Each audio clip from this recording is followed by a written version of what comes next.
What If Episode 1. I wasn't really looking forward to this show. I said it when we first debuted it, What If, because they were all Elseworld stories, and I'm not a big fan of Elseworld stories because at the end of the day, they don't really count. They're like one-offs, right? They don't really make a difference, right? Like whatever happens in a What If story doesn't really affect the outcome of the MCU. So I wasn't really looking forward to it. And then I saw the first trailer, and I'm like, okay, the animation looks really good. Still not looking forward to it.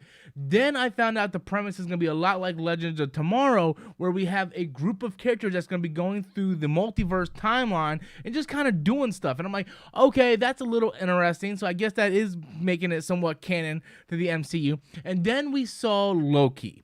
And we saw how Loki ended with the creation of the multiverse. And now this show it had me intrigued. I'm like, okay, I'm going to give this a benefit of the doubt. I thought the trailer looked good. I liked the whole premise of Captain Carter, Peggy Carter, as basically taking over for Steve Rogers' role in this type of storyline in the multiverse. And I liked Killmonger. I loved everything. I thought the animation in the trailers were on point. So I got up today, made a bowl of cereal, sat on the couch, and I watched the very first episode of What If. And I have to tell you, I was underwhelmed.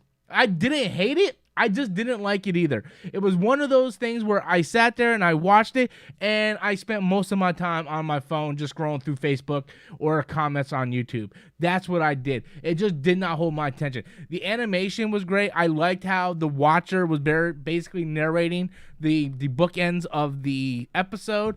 Again, I can't say enough how much I really love the animation that's in this show. It's fantastic. The voice acting is fantastic. The amount of effort in the production overall is fantastic. The show itself didn't really catch me. The first episode is basically a repeat of the first Captain America movie, First Avenger, but instead of Steve, it is Peggy who gets the serum, and then we're going through like, well, what happens now? Now that Peggy gets the serum, how does these events unfold? And you see like where they get the Tesseract, and Steve becomes basically the first Iron Man. We see Red Skull get killed very easily on. Peggy uses her power to push back the Hydra champion, whatever the hell that thing called, back into the portal, the wormhole, and then she comes up like 100 years later, and this basically picks up right where the first Avengers movie is with Hawkeye and Nick Fury. So I thought overall the episode was fine. I don't think this is something I would write home about, be like, oh guys, this is amazing. I don't think it's that. This one is, to me, it's just another animated series.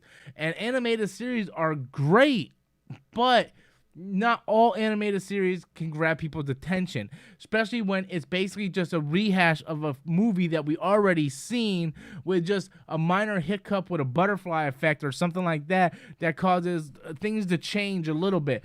Overall, I didn't hate the episode. I'm looking forward to the next episode, but this was a 30-minute episode, which is just a rehash of the very first Captain America movie with slightly different things because Peggy Carter becomes the Captain America, the super soldier instead of Steve, and events just kind of play out a little differently. Overall, though, I think the production is good. I cannot preach how good that animation is, because that animation is great. Like, it's amazing looking.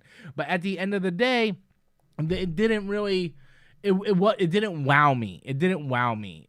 And that's the problem. Like, it didn't really have anything that just like, oh my god, I have to tune in to this thing every week. And to be honest with you, if you want me to be honest with you, if it wasn't for the fact that I do YouTube, I don't even know if I would even come and watch the next episode next week. I honestly don't.